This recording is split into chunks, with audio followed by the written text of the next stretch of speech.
¿Hay algún cambio en la fórmula si titulamos un ácido fuerte con una base débil? Bueno, ahí Enrique pregunta si hay, perdón, alguien, Rocío pregunta en el primer parcial. Sí está la fecha del primer parcial, pero bueno, lo vamos a ver después. Esas preguntas de la materia en sí la vamos a ver después, por favor. Ahora vemos solamente ácido base. Eh, Enrique me pregunta si hay algún cambio en la forma si titulamos un ácido fuerte con una base, con una base débil. Por lo general, y digo por lo general porque hay siempre excepciones, nunca se utiliza como titulante algo débil. O sea, yo nunca voy a usar como titulante un ácido débil ni una base débil porque no me conviene utilizarla, porque voy a estar limitado para el uso de un indicador para poder determinar el punto final. ¿Sí? Así que la forma va a ser distinta, ya vamos a ver un ácido débil con una base débil como analito, ¿sí? Pero siempre el titulante va a ser fuerte, es lo que a mí me conviene. ¿Está? Así que bueno, Enrique, ahí contesto tu pregunta. Bueno, vamos a seguir y vamos a ver ahora precisamente cómo usamos esa curva que es tan pronunciada para poder determinar o para poder elegir algún punto de título. Ay, perdón, estamos... Ahí está. Para poder elegir algún indicador apropiado que cambie de color en las cercanías, ¿sí? En las cercanías de ese cambio de pH. Entonces, fíjense, ustedes tienen una tabla de indicadores, el indicador siempre es un ácido débil o una base débil, es algo orgánico, que tiene la característica de tener dos colores. Un color cuando es en forma ácida y el color cuando tiene su forma básica. Hay algunos indicadores como la fenolftaleína que en medio ácido es incoloro, ¿sí? Entonces hay compuestos que son monocromáticos o dicromáticos. Lo que vamos a ver es, por ejemplo, un indicador, el primero que aparece que es el ácido pícrico, que tiene un intervalo de pH de 0,1 a 0,8, o sea que cambiaría de color en la parte baja de nuestra curva de titulación. Es un indicador que yo no lo voy a utilizar. ¿Por qué? Porque yo sé que mi punto de equivalencia para un ácido y una base fuerte está en 7. Entonces tengo que utilizar un indicador que cambie de color en las cercanías de ese punto de equivalencia. Si ustedes se fijan en el gráfico, ustedes tienen el azul de bromotimol, que si lo buscan, el azul de bromotimol tiene el cambio de pH entre 6,7 a 7,6. El intervalo de pH que ustedes lo tienen ahí es en la mitad de ese intervalo, es el valor del pK de ese indicador, es el valor de pK, o sea, por debajo de ese valor de pK, es decir, si lo agarras, busquen el azul de bromotimol, dice el rango, el intervalo entre 6 y 7,6. ¿Qué quiere decir? Que a pH 6 tiene el color ácido, que es el color amarillo, y a pH 7,6 tiene el color azul, ¿sí? Que es el color básico. Pero un pH intermedio, es decir, a pH, por ejemplo, 7, pH 7, están las dos especies. Tengo la especie ácida y la especie básica de ese compuesto, que en este caso me va a dar un color verde. Si yo tuviera azul de bromotimol en un pH de 7, me va a dar verde. Entonces yo tengo que tener cuidado en esos cambios de colores y en el indicador que yo utilice. Por un lado tiene que tener cambios de colores, pero también tengo que buscar que ese cambio de color sea muy significativo, porque soy yo el que lo estoy viendo, entonces tiene que ser sensible a mis ojos. Entonces, si yo cambio de un amarillo a un azul, voy a pasar por un verde. Entonces la diferencia entre un amarillo y un verde es significativo. Pero por ejemplo, si tengo el naranja de metilo que cambia de rojo a amarillo, va a pasar por un naranja y ese naranja es más complicado, es más difícil de poder observarlo. ¿Sí? En ese caso muchas veces se utiliza algún blanco de titulación en el cual yo agrego todo excepto el analito y le agrego el indicador o directamente agrego el indicador en agua para ver cuál es el cambio de color que yo debería observar. Por eso es que la fenolftaleína es un indicador muy utilizado porque pasa de incoloro y se forma un color muy intenso, que es el color fucsia, entonces muy fácil de observarlo. Como esta curva de titulación en particular de cosas fuertes, ácido y base fuerte, el salto de pH es muy grande, por lo tanto yo en principio para usar un indicador en esta titulación puedo usar cualquiera de los tres. ¿Sí? Fíjense que el cambio, ustedes lo hemos visto en el cálculo de recién, que apenas con 1 mililitro cambia 5 unidades de pH. Entonces es muy significativo el salto de pH. Entonces yo en principio, y tengamos en cuenta esto porque lo vamos a ver en un ácido débil, podría utilizar cualquiera de los tres. ¿Sí? Porque esta pendiente que ustedes ven, el punto de inflexión se llama a 25 mililitros del hidróxido de sodio. Fíjense que los primeros que tienen pH 7 en el azul de bromotimol, pero el punto que le sigue hacia arriba, donde está más o menos la fenoftaleína, y el que está abajo, más o menos donde está el naranja de metilo, es solamente con el agregado de 0,1 mililitro de más y de menos. ¿Sí? Entonces, ese salto de pH es el que a mí me permite utilizar cualquier indicador. Bueno, ay, perdón. ¿Qué es lo que pasa cuando yo utilizo una titulación de un ácido más diluido, por ejemplo? Que es el ácido clorhídrico 1 por 10 a la menos 3 y lo titulo, para que me quede en esta misma gráfica, lo titulo con un hidróxido de sodio también de la misma concentración. Fíjese que ahí ya no podría utilizar cualquier indicador. ¿Se dan cuenta? El naranja de metilo ya no está cambiando a donde salta el pH. Y la fenoftaleína tampoco. Entonces ahí lo que yo debería usar sí o sí es el azul de bromotimol. ¿Tá? Por eso es que tengan en cuenta siempre que es muy importante el indicador. Tengo que saber elegirlo al indicador. ¿Tá? Por ejemplo, yo para la gráfica que está en rojo, si yo elijo la fenoftaleína, el volumen en exceso de base que yo le tengo que agregar para que eso cambie de color va a ser por lo menos 0,5 mililitros. ¿Sí? En cambio, con el azul de bromotimol, casi que cambia en el punto exacto del punto de equivalencia.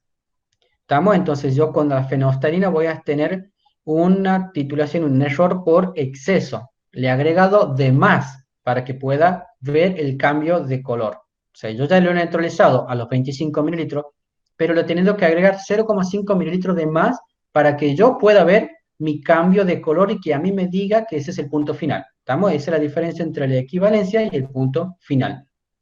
En cambio, con el naranja de metilo, antes de que eso llegue al punto final, me va a cambiar el color.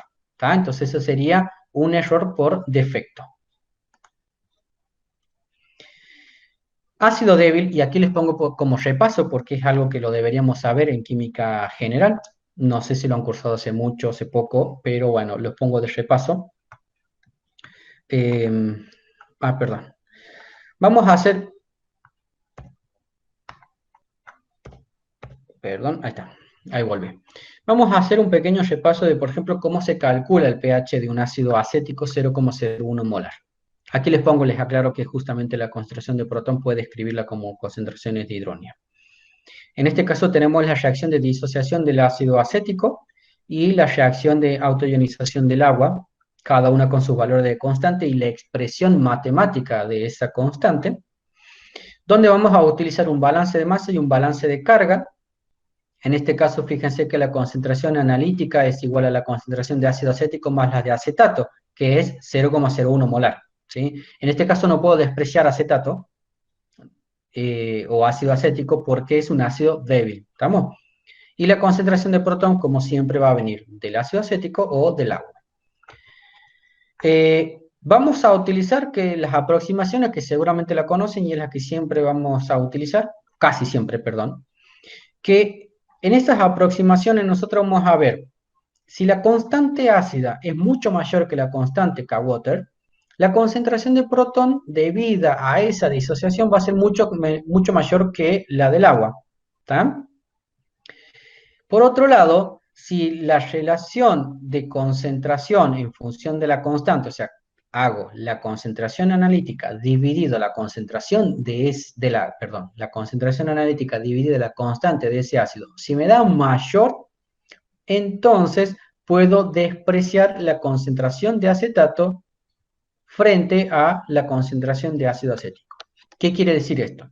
Que el ácido acético es lo suficientemente concentrado y con una constante lo suficientemente pequeña para decir que esta disociación no es muy significativa. ¿Estamos? Entonces ahí ustedes van a tener a esta diapositiva, ustedes van a poder volver siempre, y les recomiendo que vuelvan para recordar por qué hago esas aproximaciones y tengo que saber si las puedo o no hacer esas aproximaciones, ¿sí?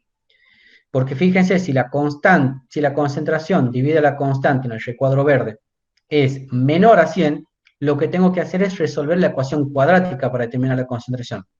De esta manera yo voy a determinar con una mayor precisión ese valor de concentración de protones. ¿Estamos?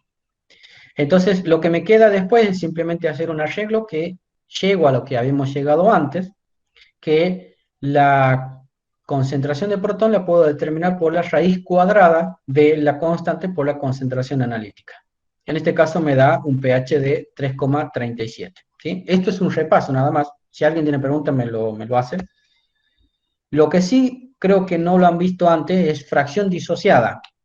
¿A qué lo vamos a llamar fracción disociada? Justamente la relación o a la fracción de ese ácido, por ejemplo el ácido acético, que se ha disociado. Es decir, es la concentración de acetato en función de la concentración total de ese ácido acético. Ahí tienen la expresión con el valor de alfa de 0,0424, podemos decir entonces que el ácido acético a una concentración 0,1 molar, perdón, es 0,0, sí, es 0,01 molar, ahí está mal escrito. Ahí deberíamos corregir, yo tengo un error. A una concentración de 0,01 molar se encuentra disociado solamente en un 4%, aproximadamente en un 4%. La gráfica que ustedes tienen ahí abajo se llama la gráfica de distribución de especies. La vamos a ir viendo siempre a tres gráficos importantes. La curva de titulación, que es lo que acabamos de ver, la gráfica de distribución de especies, que ustedes la están viendo aquí, y una gráfica que se les va a sumar en la segunda parte, que es la gráfica de la capacidad buffer. ¿Sí? Esos tres gráficos los voy a tener que aprender y me van a servir a mí para determinar si yo puedo o no realizar una volumetría ácido-base o me va a permitir elegir el mejor titulante para poder realizar esa volumetría ácido-base. Ya hemos visto cómo se lee una curva de valoración. En este caso vamos a ver qué significa esa curva de distribución de especie. Nosotros vemos la línea negra, cómo va cayendo. Por supuesto no está escrito aquí, pero bueno, el alfa sub i, que está escrito ahí a la izquierda, es la fracción de ácido acético en negro o de acetato en rojo. ¿Qué quiere decir? Que a medida que yo voy aumentando el valor de pH, la especie que va a predominar va a ser justamente la base, porque estoy a pH alto. ¿Cuál es la base de ese compuesto? El acetato. Si yo disminuyo el valor de pH, la especie que predomina va a ser la especie ácida, que es el ácido acético, o sea, el ácido protonado. Entonces, yo voy a tener en cuenta de que al valor de pH igual al valor de pK, voy a tener que esas fracciones van a ser exactamente iguales e iguales a 0,5. Tengo que considerar como son fracciones, la suma de ellas siempre va a ser 1. Si yo tengo un ácido o un compuesto que tenga 8 especies, ¿sí? La fracción de cada una de ellas puede cambiar, pero la sumatoria total de todas ellas tiene que ser necesariamente igual a 1. ¿Estamos? Entonces esto es muy importante que lo conozcamos, porque yo voy a saber a un determinado valor de pH cuál es la especie que predomina. Por ejemplo, a pH 8, yo sé que solamente voy a tener acetato. A pH 2 voy a tener solamente ácido acético en mi muestra. Pero si tengo a un pH de 4, fíjense que tengo más ácido acético, pero también tengo acetato. ¿Estamos? Entonces ahora vamos justamente a esa relación de concentraciones de la base y del ácido, o del ácido y su base conjugada, que vamos a estar en presencia de un buffer. Eso también ya lo conocen ustedes, pero tener un ejercicio en particular, el 10, para determinar la concentración. La diferencia que vamos a tener aquí con los cálculos que habíamos hecho en química general es, más allá de calcular el valor de pH, lo que vamos a poder hacer es determinar cómo preparo un buffer. ¿Sí? Ustedes han visto en la guía que tiene muchos ejercicios al respecto, Es decir, yo necesito conocer lo siguiente, el valor de pH del buffer que yo quiero preparar, cuáles son los reactivos con los que dispongo y cuál es el volumen de buffer que yo quiero preparar. Entonces vamos a ir viendo esas tres cosas para poder prepararlo yo en mi laboratorio, un buffer, porque muchas determinaciones analíticas que ustedes hagan en alimentos van a necesitar un buffer, ¿sí? Yo tengo que hacer una determinación, por ejemplo, en el que el pH no cambie. ¿Cómo hago para que no cambie el pH? Justamente hago la determinación en una solución buffer, en la cual el valor de pH va a permanecer prácticamente constante. Entonces, pero yo tengo que saber prepararlo a ese buffer. Por ejemplo, en el ejercicio 10 me preguntaba el pH de una solución buffer que tenga una concentración 0,1 molar de ácido acético y de acetato 0,12 molar. ¿Está? Nosotros que hubiésemos hecho en química general, directamente hacemos la relación de esas concentraciones y mediante la fórmula determinamos el valor de pH. No está mal, pero ahora lo que vamos a ver cómo llegamos a esa ecuación. ¿Tá? Entonces, nosotros vamos a tener el equilibrio ácido-base, ácido acético más agua, que me da acetato y protón con su valor de constante, la autoionización del agua, pero además tenemos una sal, que es el acetato de sodio, la cual se disuelve completamente, se disocia completamente para dar acetatos. Ese acetato es capaz de hidrolizarse, ¿tá? Entonces yo tengo dos equilibrios importantes aparte del agua, la constante de ionización del ácido y la constante de hidrólisis del acetato.